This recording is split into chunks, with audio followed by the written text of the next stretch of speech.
My guest on this episode of the Live Like an Acrobat podcast is founder of Brown Girls Do Gymnastics, Derrin Moore. Brown Girls Mhm. Do Gymnastics is an advocacy organization helping to guide brown girls through their acrobatic careers. They are striving for more diversity and inclusion in gymnastics and circus arts. Founded by Derrin Moore in 2015, BGDG provides access, coaching, training, and other forms of support to athletes from underrepresented and marginalized groups. Brown Girls Do Gymnastics hopes to make positive change in the lives of individuals in the sport of gymnastics and in the practice of circus arts. BGDG has hosted 5 annual Brown Girls Do Gymnastics conferences, 3 in Atlanta, Georgia, 1 virtually due to COVID, and their latest was hosted by Grambling State University. This year, their 6th annual conference will be hosted by Fisk University and held on their campus in Nashville, Tennessee. Their conferences have grown exponentially in participation since their inaugural year, and they hope that it continues to grow. They have had 400 plus families from 26 states attend, along with national judges, elite coaches, physical therapists, and college recruiters who lead workshops for their gymnasts and parents. Thank you so much, Derrin, for coming on to the podcast. Yes, ma'am. Thanks for having me. It is a pleasure, Derrin. You have an extraordinary effort with Brown Girls Do Gymnastics, and I just wanted to do a shout out to Fisk University. I mean, it's the first HBCU that has a gymnastics team. Yeah, That's historic. it's amazing. You are a part of, I mean, how does that feel? That is amazing. It's surreal still. I can't wait to be on the campus and to actually see it happening. We know it and we've been working on it, but to see it on the campus, it's gonna be crazy. I'm super excited. I don't think that a lot of people or enough people know that that did not exist before. I mean, and there's been, very reputable gymnasts obviously that have pulled out from big, big gymnastics teams at different universities and colleges to end up going to Fisk to join this all black and brown girl gymnastics team. I mean, it's really something. I've been seeing online, some people are it's been controversial even, people kind of upset, some people thinking why, and others just, again, like all of us, rejoicing, and me just realizing, like, wow, why hasn't that existed until Yeah. now? And in 2022 it's finally here. What was like the road to that like, Derrin? I mean, again, it's people are all over the place about this. Yeah. It's the road has been long and hard. Can you hear me okay? Is it oh yeah? Okay. Yeah, so 7 years ago is when we started Brown Girls Do Gymnastics, and from the onset we started like the campaign. We didn't call it a campaign at the time, but we just wanted to let people know that there were no HBCU gymnastics programs. And so we started with just, let me tell him to turn this down. Give me 1 second. Coop, can you turn the volume down a little bit? It's too loud. Sorry. Um, we started by just uh, posting the logo of an HBCU and adding gymnastics on on the bottom of it. And it was actually Clark because, well, I'm not in Atlanta right now, but live in Atlanta, and so people were responding in inbox and like, oh, I didn't know Clark had a gymnastics team. And it's like they don't. And of course, and actually, there are no HBCUs with gymnastics. So it was just like getting the word out. That was 7 years ago. And then we had our first conference, and the parents that were coming to the conference, a lot of them had gone to HBCUs, and started asking questions like, "How do we help?" Da da da. And so the conference kind of became this hub for HBCU gymnastics. So parents would come to the conference and they would have their HBCU T-shirts on, and the kids would have their HBCU, just because of their parents and families, their family school. And so it just became a campaign of like awareness just to get the word out. And again, 7 years ago. And so the momentum picked up, really, really picked up in 2020, which is unfortunate in a certain way because it picked up because of George Floyd's murder, honestly. It was a moment where people were paying attention to Black folks. And so USA Gymnastics reached out and wanted to post that, a post that we had about HBCU Gymnastics Day was something that we kind of came up with another way to just get the word out. Again, like everything that we were doing was like, hey, we're here and there's no gymnastics at HBCUs. And so USA reached out and they wanted to post for us. And we kind of went back and forth a little bit because I didn't want to be a part of something that was just like, that was just for show, you know, like I wanted something that, like, if you're going to post this for Brown Girls, then we need something a little bit more substantial. And USA was actually, they were open to the conversation and doing a little bit more than just posting. And, but from there, we got, I think we got about 10,000 signatures on our petition in like a week. It was like crazy.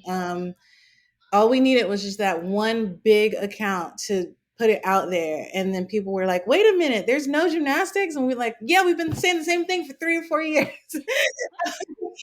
but yeah, that was like the momentum that we needed. And from there, Grambling reached out and really wanted to support. They hosted the conference last year, and when I say they hosted, they rolled out the red carpet. They were so nice. They got sponsorship for the conference. It was beautiful. And they have an amazing sports arena. So the backdrop of all of that was amazing also. And so just the momentum, the ball's still rolling and rolling. There was a conversation that happened between a gymnastics parent who has been involved in Brown Girls and her uncle, who happens to be a trustee at Fisk. And she says, he was asking her daughter, where are you going to school? And she's naming all these PWIs. And he was like, well, where are the HBCUs? And she's like, I'm a gymnast. And he was like, so, you know, and she was like, you know, there's no gymnastics at HBCUs. And he was like, no, that's not possible. What about Howard? What about FAMU? Like naming all the big schools. And she was like, no, you know. And he was like, well, I think maybe we can make some noise. And he went back to Fisk. And yeah, it was crazy. It was so fast. She was like, let me put you in touch with Derrin. She's been trying to get gymnastics to HBCUs. And we got on a call, and it was like, well, I couldn't see his face, but just his voice, like he was so excited, like he was ready to make it happen. And within like my first conversation with him, so their conversation happened at Thanksgiving. So end of November, they launched this program February. That's how fast. Yeah, that's how fast it happened. But and I feel like that's the I'm talking a lot. Sorry. But We went through the whole journey. This is amazing. This is historic. And for those listening out there too, if you're unfamiliar with what HBCU stands for, it's historically Black colleges.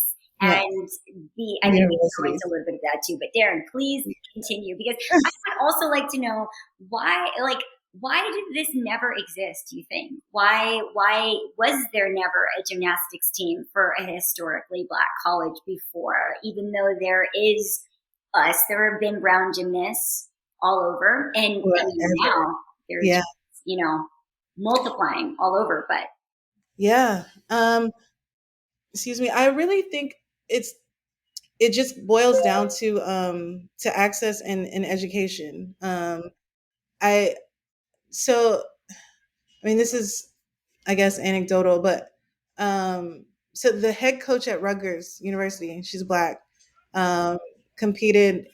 Well, I guess it's okay to say competed in the 80s, 90s, 80s, and she competed for West Virginia, and and she her family, like Howard is a family school for her.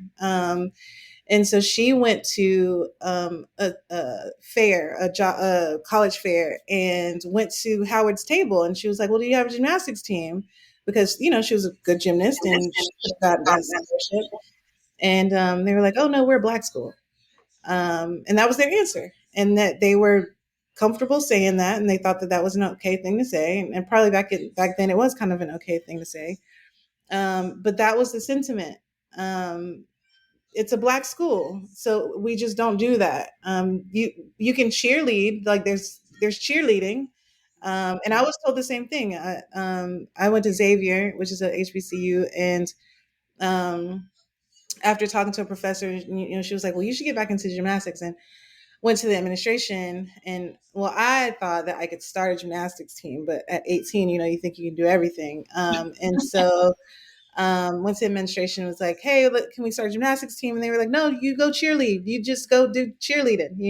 So I think there's a bit of like, this is what we do. We're an HBCU. We play football and basketball, and we have a band, and we have cheerleaders and majorettes, and that's what we do.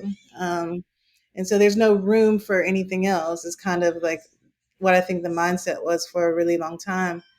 And then I also feel like the Black community, just even though we were there, and been there for a long time, like, I mean, I was always like one of two or three gymnasts, but we were there. I also was coached by a couple of Black coaches, male and female. So we've been a part of the sport, but I think the Black community just didn't know. They just assumed like this is a white sport. Like you can call something a white sport, but you know what I mean? And so because this is a Black school, then we're not even thinking about doing gymnastics. And I think for Fisk, actually, specifically Fisk, is such a small school. They're so big on academia. Seeing that gymnasts typically do well in school, and that a lot of gymnasts, or a lot of gymnasts now, especially like the girls that have been recruited, they want to go into like STEM majors.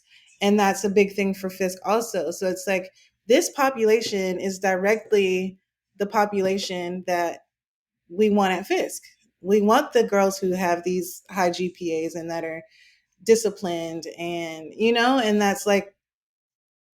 that's what a gymnast is, right? Like, I mean, I'm not saying that like I'm the smartest person in the world because I was a gymnast, but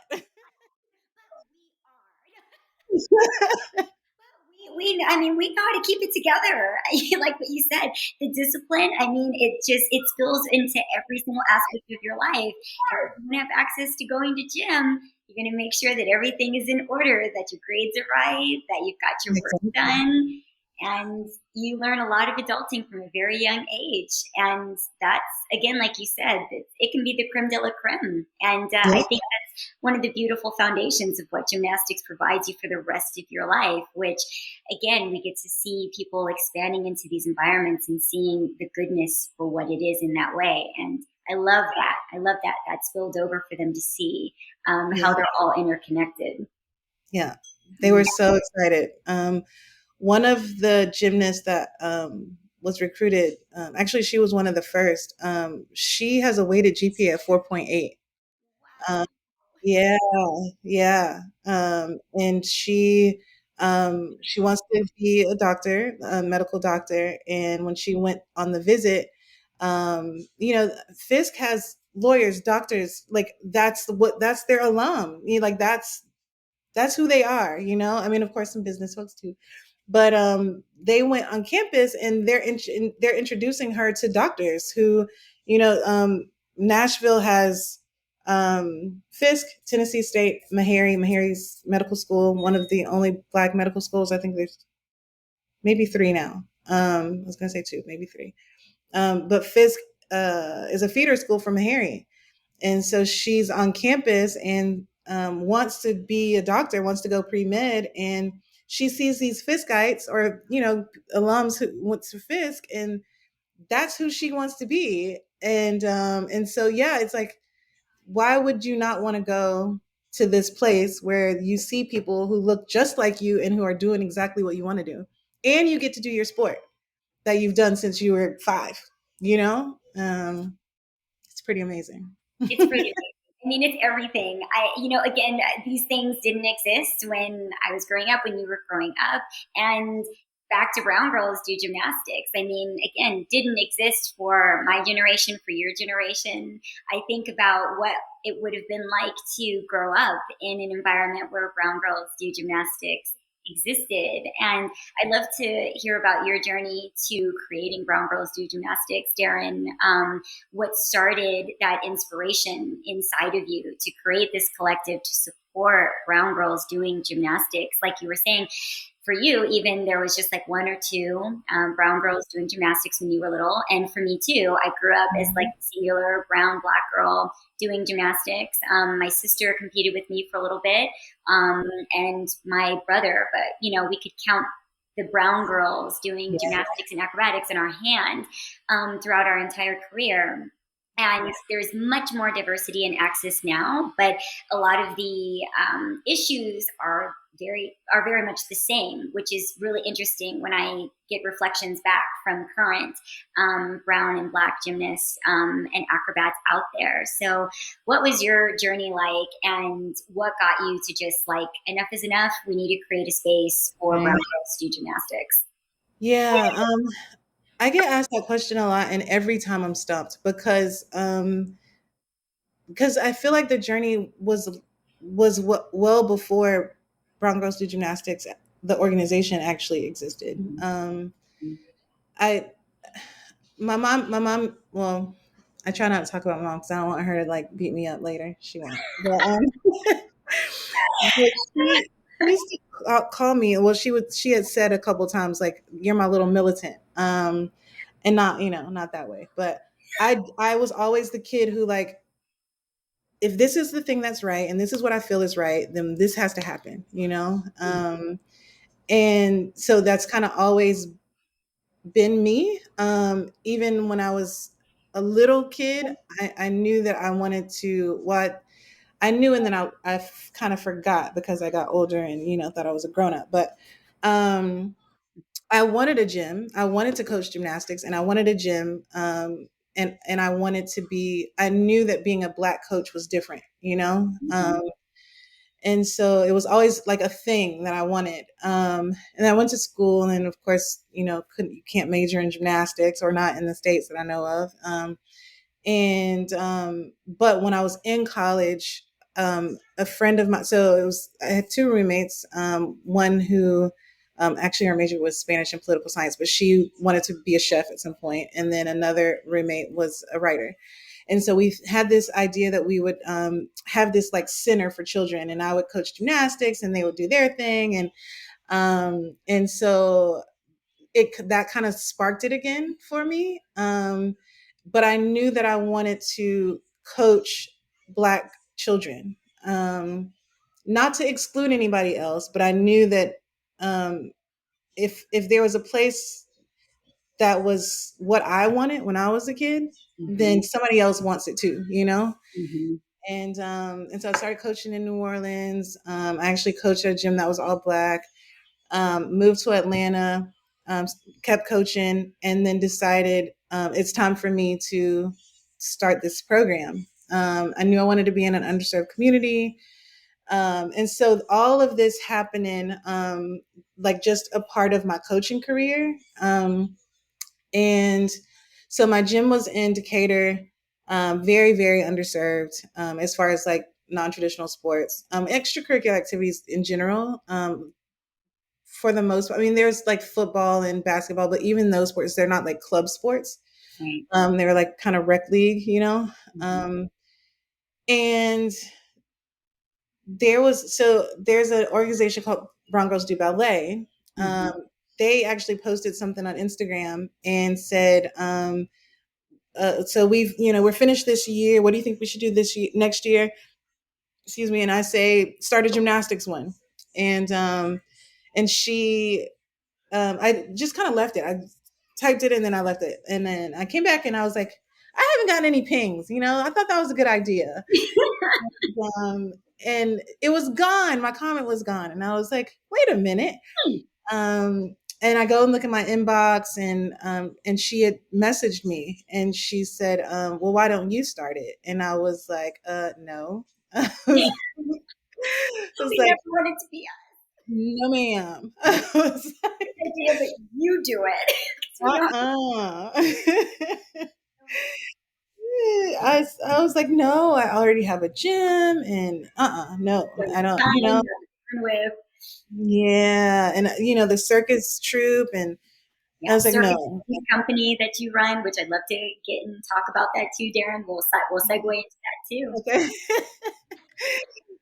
But yeah, so I said no, and she was, well, I know you have a gym, and she had looked up my stuff, and she was like, well, just go get the domain. She was like, somebody's probably already seen the comment, so, and which is why she took it down. She was like, just go get the domain, and if you don't want to do it, then fine, but at least we have the domain. And so I get the domain, and of course, people like me, like, and you too, I'm sure, you get an idea, and now the idea sounds great, and now somebody's pushed you a little bit, and so now there's this thing. It's this And thing will not leave you alone. will not leave me alone. Exactly. Like the podcast that I held off on for almost 10 years before Yeah. I actually did it. And, I was like, I should have done it sooner, but I'm glad that I did. But you're serving that amazing need because it's there, and someone will take it out of the ether, but it's definitely there. And shout out to you made me think of Misty Copeland with saying Brown Girls Do Ballet. Obviously she's just been a front runner and so incredible with her activism and representing brown girls in ballet spaces. And she's inspired me so much. And, and I think she's having a baby right now. So there's just so much. I didn't know that. Yeah, I don't know when she's due, but she looked very pregnant when I saw her on her Instagram. So it's so cool. Misty soon. Another Misty. I know. That's so cool. Yeah. So you got the domain, and then spirits were gnawing at you, life, the universe, everybody was coming at you. Please do this. Birth it. Yeah, and it started. So Brown Girls Do Ballet. The founder is a photographer, and so her Instagram is beautiful. It's like all of these gorgeous photos, and not just photos, like even video. Like it's beautiful. Like I don't know anything about ballet. Well, outside of gymnastics, ballet stuff, but just it's gorgeous. Everybody go look. Brown Girls Do Ballet. It's beautiful. But I am not a photographer. I am a coach. And so I was posting, but it was like, this is not the same brand. Like this doesn't look anything like that. Like my pictures are pretty horrible. And I was like going into the gym and like I was trying to be all like artistic and take pictures of my kid's toe point. And it's like, that ain't it. And so I was like, what's Brown Girls Do Gymnastics? Because like this Instagram thing is just not it. Like I'm not a photographer. And the conference, it was like, what's the thing that we need the most in gymnastics for brown girls? And throughout the years of me coaching, both in New Orleans and Atlanta, it was the parents didn't understand the sport. They understood, and I was just explaining this to a parent today. Like they can understand basketball. Like if you're 4 and you're playing basketball, you dribble the basketball and you put it in a hoop. That's basketball, Gymnastics, when people see gymnastics, what they see is girls doing big flips, and like big stuff on beam and big stuff on bars, but they don't understand that like you got to go level 1, 2, 3, 4, and so that was always a challenge, like in the gym, generationally not doing gymnastics. Our folks, well, Black and brown folks in general, I feel like, but also just like the community that I was in, teaching about just the resources in general, how you can get things so they can do gymnastics. How do you how does the recruiting process work? Where does my daughter need to be in the 9th grade to get a collegiate scholarship? All of these things were the issues that I've found, and so the thought was, well, what if we could have like this conference or clinic where the parents could learn, and the kids could just come and train together? Because if they're coming from all these different places, we don't want coaches being mad at us that we're teaching them these skills or teaching them these like drills that the coach might not want when they go back. So how can we do some gymnastics, but teach like what is needed in the community? And so the conference idea happened, and that's where Brown Girls, I feel like, really got its footing. It's community based, and it is like advocating for the girls in the space of gymnastics. Like why did you put this child at Excel instead of putting her at level 7 USA to move on to upper optionals? Did you do it because you felt like she wasn't going to be able to matriculate in gymnastics because of where she lives, or maybe her knees are a little knobby right now,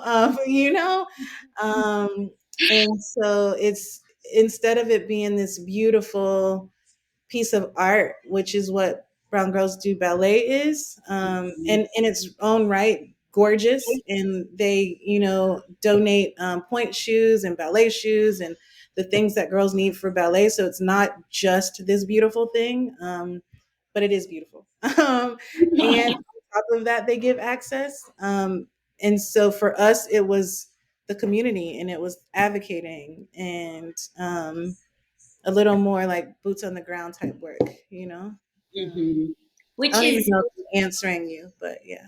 you are, and please keep going, because this is so informative about the difference and what the hurdles are within the Brown community of keeping a child in gymnastics and getting them to university, collegiate level, Olympic level. I mean, it was a village when I grew up, and when I was doing acrobatic gymnastics, which is even another hurdle because there is zero pathways to a college scholarship. So that was a big hurdle for my family, who wanted me to be a neurosurgeon. I was on the track to being a doctor, and they were thinking, where is this going?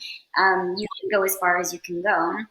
And then what about your degree? And so for me, it ended up, it ended up going into Circus. But I think that there is such a profound need for Brown Girls Do Gymnastics. And if you've experienced it firsthand, and if you grew up with this, and then also too, just mentoring that I've been doing on and off for the last, many years since I've retired, which has been a very long time as well.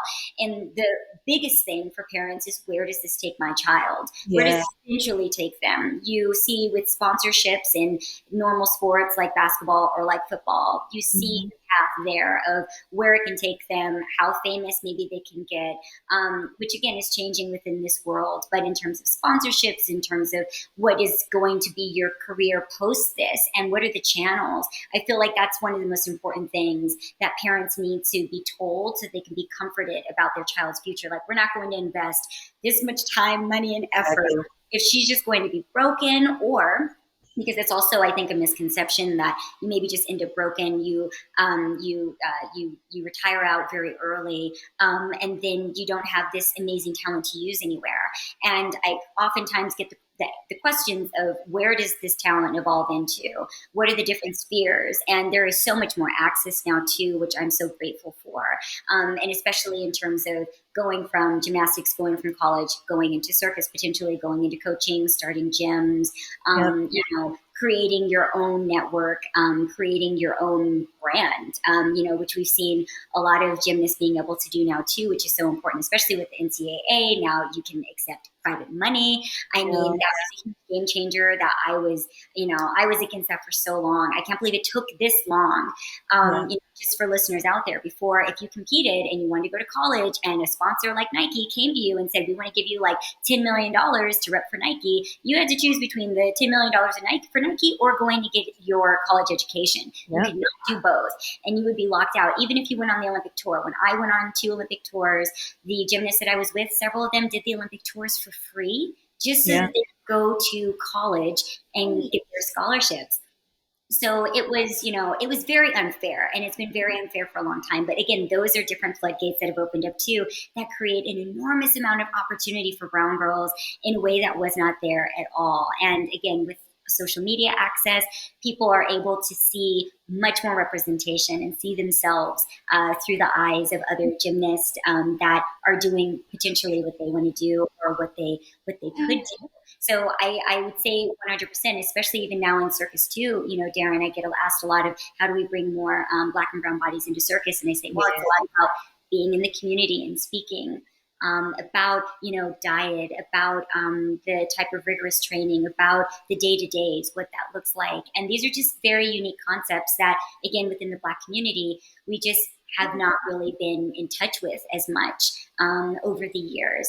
We know discipline, but again, in a much more traditional stance. But it's beautiful to see it opening up. The minds open up within the community, and then the minds open up within the broader community also. We know that this is something you should keep your brown daughter in, your brown son in. Keep them there. There is more for them, to work from and to go from. So, in speaking to Derrin about Brown Girls Do Gymnastics, how that has evolved, where it's gone, what also too started you looking into the circus arts world with having brown and Black circus artists, because you are one of very few event planners that runs a circus events company in America. There are so few of you. And when I say things like that to people, within the industry or just at large, they don't believe it. They're like, they're like, no, I'm like, no, there really is very, very few event companies that are run that support circus, and then also to support Black circus performers. And obviously you are very diverse in who you hire as well. So it's not just only Black and brown performers, but it's obviously a focus on that. Which I think is very valuable and important because I oftentimes continue to speak on the lack of Black and brown bodies in circus and the level of opportunity. And even if we are there, us not having access to those good jobs, to those events, and seeing that change through your efforts, for example, which is really amazing. I'm grateful that I got the opportunity to work with you last year at a fantastic event that we did together. So I would love to hear of how that ended up, kind of evolving into that too, and how they're connected. Yeah. Whoa. How they're connected. That's kind of, it's cool that they're connected, and I didn't think about it. So I started circus late, compared to, well, I guess it depends on who you're talking to, but the circus families and like late. Depends on which community, for others you're early. Yeah, exactly. You never know. There's a circus camp here in Atlanta. I keep saying here. I'm not in Atlanta right now, but in Atlanta, there's a circus camp that's run for probably 30 years now. And so I was teaching gymnastics at a private school, and the circus camp would rent out that school for their circus camp during the summer. And I didn't know it until this one year. Someone asked me to coach the acrobats at the circus camp. And I was like, no, thank you. Guess that's how all the things happen, right? They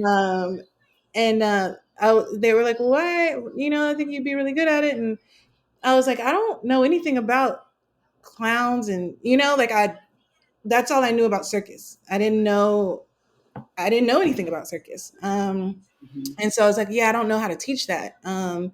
And so in my mind, circus, I mean, again, there's clowns and animals, and I see acrobats in my head at the time, but they were like the back handsprings that undercut, and go like super, super fast. I don't know how to do that. Like, I'm a gymnast, and so I said no, and I said no a couple times, and I was like, okay, let me just see what this looks like.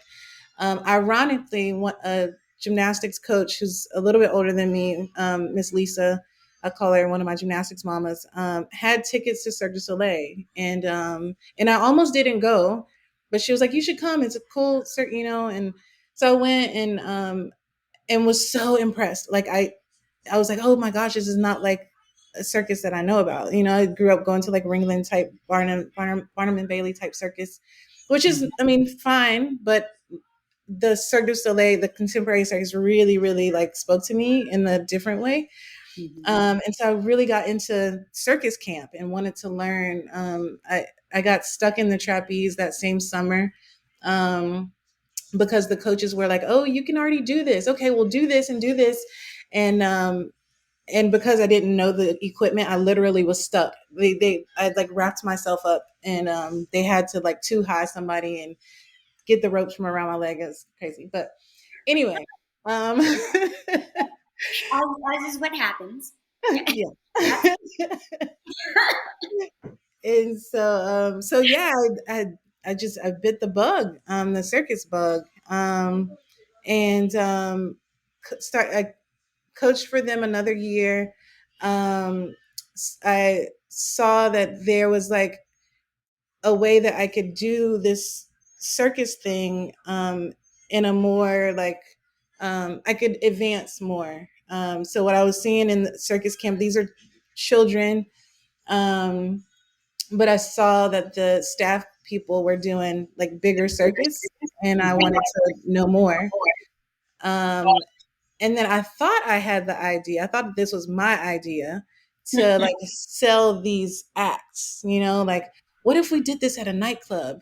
Little did I know that there was this place called Vegas that was doing that already. But anyway, Not like you were about to do in Atlanta. It's different, Derrin. it's a little bit different. Yeah, you're right. But yeah, so me, this girl Sarah, and Leanna, we were around the same age. You're a little bit younger than me. Leanna was a gymnast.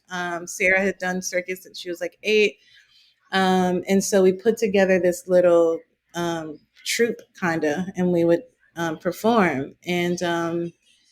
And then I saw that, so because Leanna and I were gymnasts and we did circuses different way, it was like I could teach the kids at the gym. I could teach in-flight kids, like my kids in Decatur, circus, and it could be a out, like, not an out from gymnastics, but you know what happens, like you get to level 6, 7, and some girls plateau, or they want to go be a cheerleader, or they want to have fun with their friends, and so being in the gym 15-20 hours a week, it's just not what they want to do.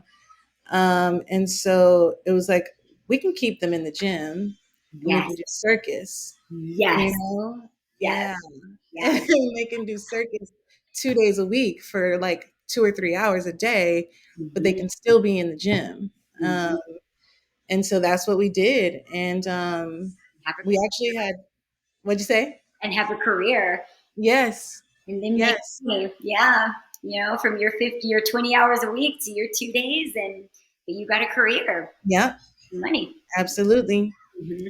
And we had girls who actually, we would score them out, and we would score them out. A couple girls we had to make score out. We were like, at least score out. So if you don't want to stay in circus, you want to go back to gymnastics, you don't have to score out again, but a lot of girls, got to level 7 and decided they wanted to stay with us and do circus instead of moving on. So it really, I don't know, it became this like, I don't know, like it was opening their eyes to something that they hadn't seen before or didn't think was even possible before.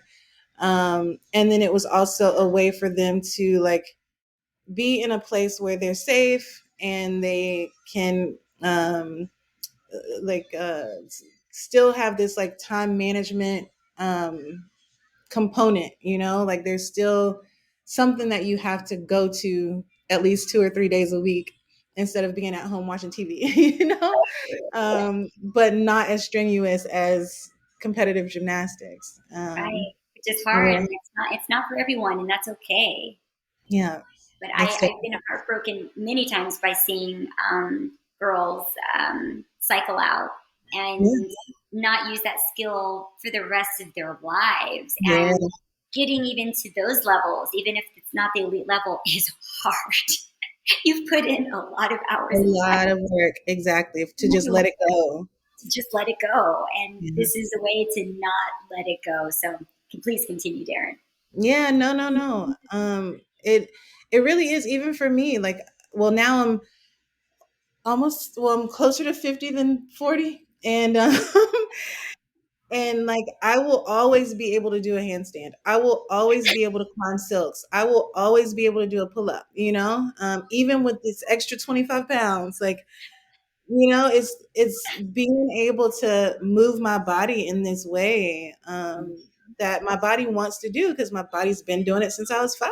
Mm-hmm. Um, and so the girls at our gym, who now have a place to go, so instead of and we do circus very similarly to gymnastics. We do level 1, 2, 3, 4. We go up in levels the same way that we do in gymnastics. Mm-hmm. Gymnastics, you go compete and then possibly get college scholarship.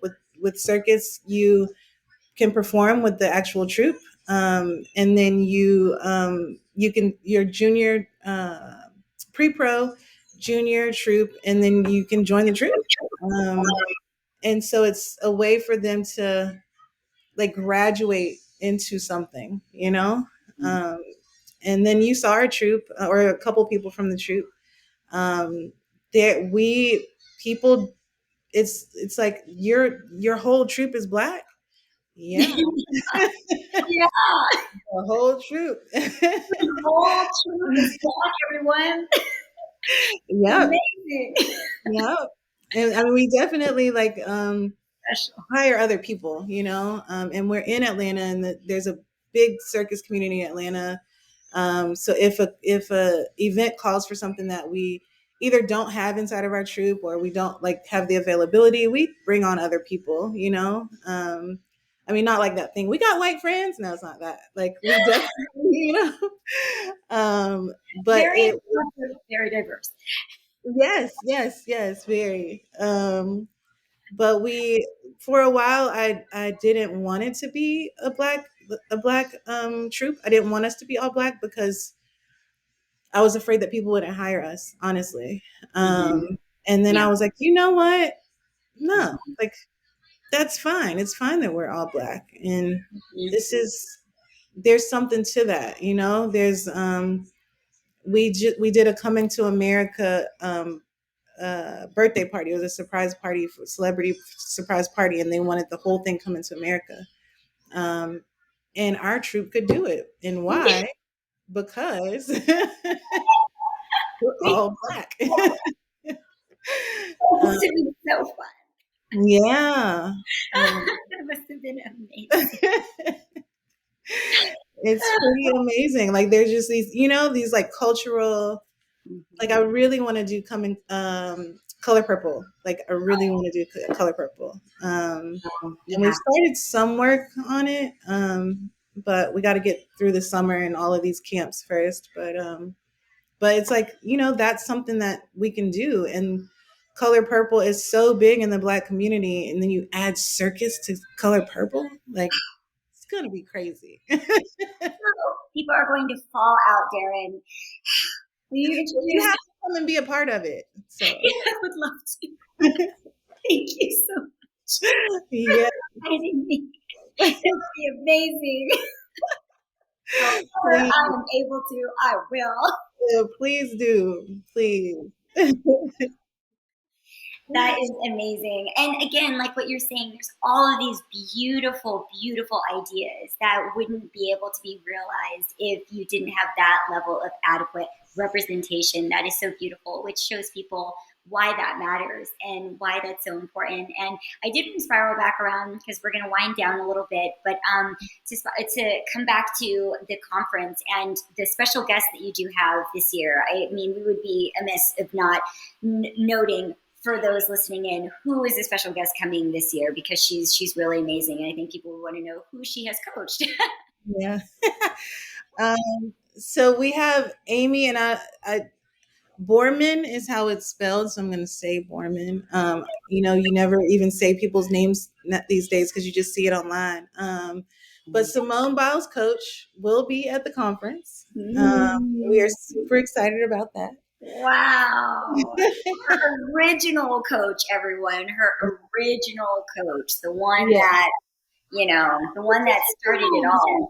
And the coach that saw, so much in her and poured so much love and so much goodness into her. She is so amazing.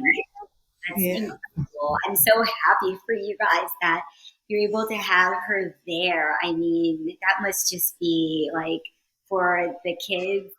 Yeah, the kids and the parents. The parents are probably more excited. Yeah, now that you're saying it, yeah, for sure. The parents are way more excited because they understand better. The magnitude I maybe wouldn't have gotten it in the exact same way, but that proximity to the great. Yeah. That's phenomenal. That's so amazing. So everyone listening in, Simone Biles' original coach is going to be there at your Brown Girls Do Gymnastics camp. I also too want to say, when we were speaking, Derrin, about gymnastics leading to a college scholarship, I am working with an advocacy committee, the American Circus Alliance. We are trying to get circus recognized as an art form so that circus can become credentialed and on the collegiate level, however that may be, even if it's non-competitive, but that you can get a degree for the circus arts. I mean, so many historic things that are happening right now, and that people are driving that very, very hard. I don't know if you know, but at one point even Cirque du Soleil was going to take over acrobatic gymnastics and use that as kind of like a portal from having the sport and taking it out of USA Gymnastics, and then kind of using that to funnel, gymnast acrobats into the circus or into Cirque in that way. So there's like a lot of different pathways that what you're speaking about makes me think of, and ideas that have been out there. But just another like concrete path for those listening out there too, of getting a college scholarship, of circus arts recognition, so that it isn't just you have to give up one. And I hope that eventually they're paired and fused together, which is something that, everybody really wants. And it's crazy to think that that doesn't exist, but it's also crazy to think that there was not a gymnastics team for an HBCU, an historically Black college. So we are in the midst of a lot of change and a lot of beautiful things that are developing that are incredible. You are amazing, Derrin. Thank you for your fight, for holding it down, for Brown Girls doing gymnastics. Yes, ma'am. It's such an amazing thing to celebrate. What an accomplishment. I also wanted to say, too, in terms of Fisk being in Tennessee and being in Nashville, we hope to be connected to Senator Blackburn there soon by way of Senator Cortez Masto, the Senator of Nevada, on behalf of the circus industry. And so if there is someone there that would like to participate in an upcoming meeting, which is going to, we're going to use that to facilitate how we can get more funding for the circus arts in Tennessee, and for programs that are connected to the circus arts. That would be, gymnastics, for example, because we know that they're all, enmeshed together. They're doing a lot of work for the circus industry there, or they're wanting to do that, but they're trying to understand how to connect the two. So I would love to to connect with those that are representative of the industry there, Derrin, and maybe we can also too bring something fruitful there together. We can get the government more involved and get these grants and get these programs and get funding for the industry in Tennessee. So this is also my shout out to the Tennesseans who are doing circus on the podcast. Definitely. Please message me or message Derrin and get in contact, and let's see how we can continue to build everything and keep it thriving, because again, they go hand in hand. The competitive gymnastics world goes hand in hand with the circus industry. They're starting to be more and more one and the same, and both are very important to me.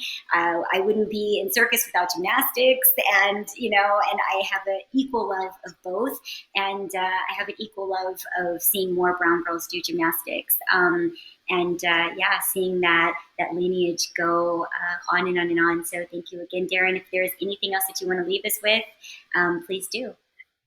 I don't know. Well, I will say that you can find us at www.browngirlsdogymnastics.com. You can also email admin@browngirlsdogymnastics.com. Our conference will be July 22nd through the 24th. He's excited. The 24th is an invitational exhibition that will actually be open to the public, and that's on Fisk campus. So if you're in Nashville on the 24th, doors will open at 9. We'll have a sanctioned competition, and then we will have an exhibition with former and collegiate gymnasts. So come out if you're in Tennessee. And Wonderful. Thanks for having me. No, it's such a pleasure, Derrin. Thank you for coming on. And I will leave listeners with the Live Like an Acrobat podcast is also available on Circus Talk, the inclusive, independent, and international online network for the circus industry. Circus Talk's mission is to create a level playing field for this industry and democratize access to information. Until next time, everyone, please stay safe and